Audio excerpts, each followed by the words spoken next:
Hello everyone, good morning. আমি Anumita, blogger অনুমিতাতে তোমাদের সবাইকে জানাই অনেক ভালোবাসার অনেক স্বাগত। আজকে ব্লগটা আমি কিভাবে সকালবেলা ঘুম থেকে ওঠার পরও আবার শুয়ে থাকি, মানে আমার শরীরের যে কন্ডিশন সেটাই তোমাদেরকে দেখাচ্ছি। কাছে দূরে যে যেখান থেকে আমার ভিডিওটা দেখছো সবাইকে অনেক ভালোবাসার অনেক স্বাগত জানাই। আই হোপ তোমাদের আমার ব্লগগুলো ভালো লাগে, আর ভালো লাগে বলেই কিন্তু তোমরা আমাকে এত সুন্দর সুন্দর কমেন্ট করো আর সব সময় আমাকে উইশ করছো যাতে আমি খুব তাড়াতাড়ি সুস্থ হয়ে যাই। তো ওই ব্লগটা ছিল গতকালকের। তো এই ব্লগটা করার পরে আর কিন্তু আমি সারা দিন উঠতে পারিনি, শুধু একটু খেয়েছি। না খেলে নয়, কারণ মেডিসিনগুলো আছে, তো সেই জন্য। এটা হচ্ছে তার পরের দিন। দেখো এখানে আমি কেটে দিচ্ছি পুঁই শাক, কুমড়ো। আর কুমড়োটা খেতে আমার বেশ ভালোই লাগে, কিন্তু সব সময় যে ভালো লাগে সেটা নয়।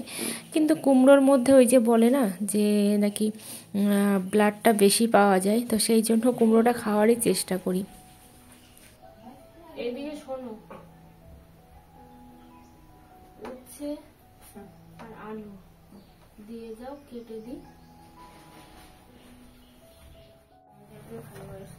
পটলগুলো ফ্রিজে দাও, পয়সা দিয়ে আর অত না ঝুড়ি টুড়ি লাগবে না, মাছ ধরে দাও।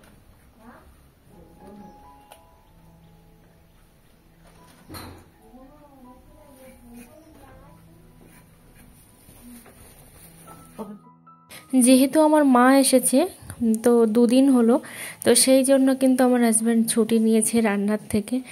কারণ মা যেখান থেকে এসেছে, মানে বিকালবেলা এসেছে পরশুদিন, সেখান থেকেই কিন্তু রান্না করে যাচ্ছে। আর আমিও একটু মানে ভালো আছি এই কারণে, যেটাই মনে হচ্ছে যে আমাকে একটু বানিয়ে দাও, তো সেটাই মা বানিয়ে দিচ্ছে।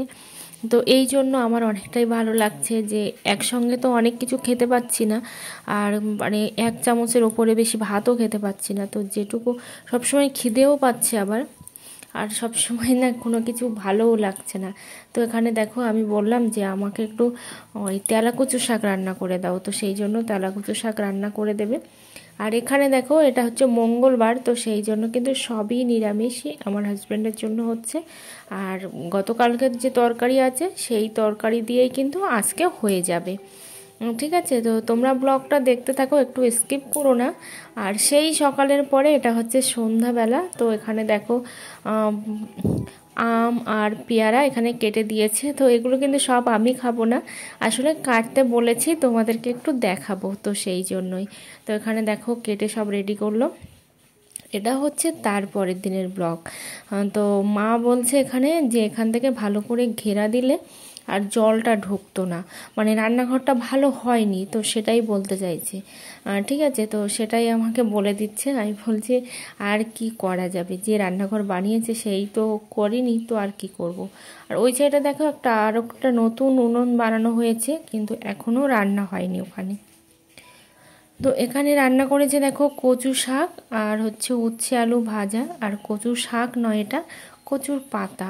আমার কচুর পাতা খেতে খুবই ভালো লাগে, আর কচুর পাতা বা কচু শাকে তো আয়রন থাকে, তো সেই জন্য একটু চেষ্টা করি খাওয়ার, কিন্তু সেভাবে হয়ে ওঠে না। তো এইটা হচ্ছে সন্ধ্যাবেলা। খুব মুড়ি খেতে মানে খিদে পাচ্ছিল, কিন্তু কিছুই খাওয়ার পাচ্ছিলাম না। তো সেই জন্য দেখো মা নিয়ে এসেছিলো মুড়ি, সেই জন্য একটু তেল দিয়ে খেলাম। এটা তারপরের দিনেরও সকালবেলা। তো এখানে দেখো চাউমিন বানিয়েছে, কিন্তু এত চাউমিন তো আমি খাবো না, এর অর্ধেকটাও খাবো না। আর ডিম দিয়েছে তো খুবই গন্ধ লাগছে, খেতে ইচ্ছা করছে না, কারণ ডিমটা আমি পছন্দই করি না, আজকে বলে নয় সব সময়। আর এখানে মা গিয়েছিল একটু বাজারে আমার শাশুড়ি মায়ের সাথে চাল ধরতে, মানে রেশনের চাল।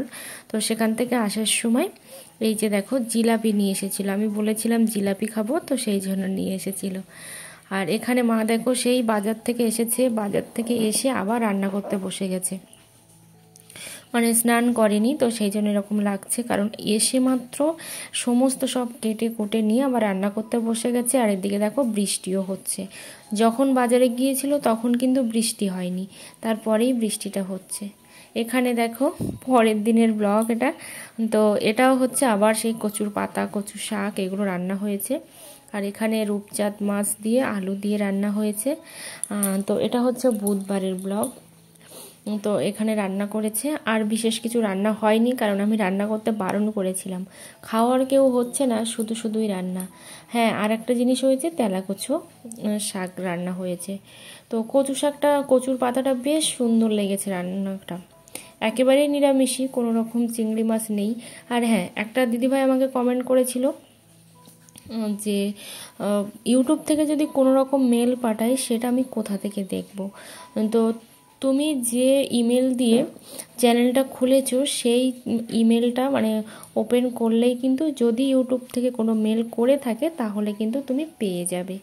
তো ওদিকে দেখো খাচ্ছিলাম, তারপরে হচ্ছে এটা মানে প্রায় 2:30টার দিকের হচ্ছে একটা সিয়ে। দেখো আমার হাজব্যান্ড কত মাছ নিয়ে এসছে, এগুলো হচ্ছে আমার বড় ননদের পুকুরের মাছ। তো মা বললো কি এখন কাটবো, আমি বললাম হ্যাঁ এখন কেটে রেখে দাও, তো সেটাই বরং ভালো হবে। তো এখানে দেখো অনেক মাছ দিয়েছিল, আর আরও একটা পিস মাছ দিয়েছিল আমাদের, তো একজনকে দিয়েছি মাছটা। ঠিক আছে।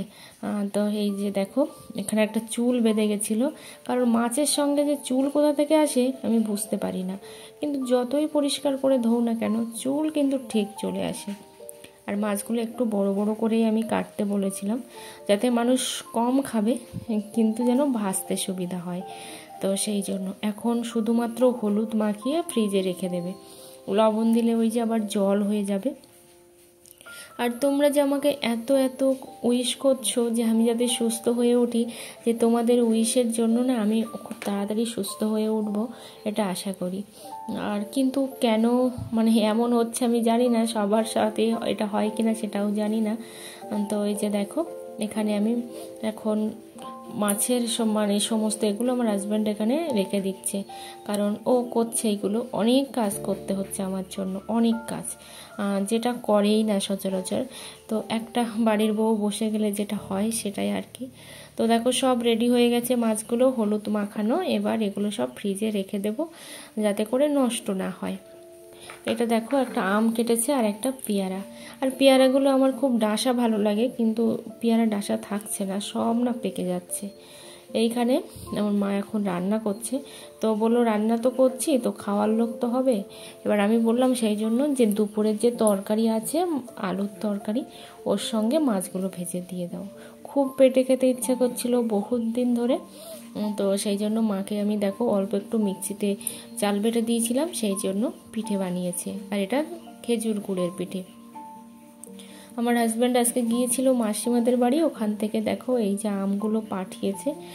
তো সেই আমগুলো মাকে অর্ধেক আর আমাদের অর্ধেক। এই যে আজকে আমাদের রাতের মেনু, সেই তরকারির সাথে মাছগুলো দেওয়া হয়েছে। তো ব্লগটা এই পর্যন্ত। সবাই অনেক ভালো থেকো, অনেক সুস্থ থেকো। টাটা সবাইকে।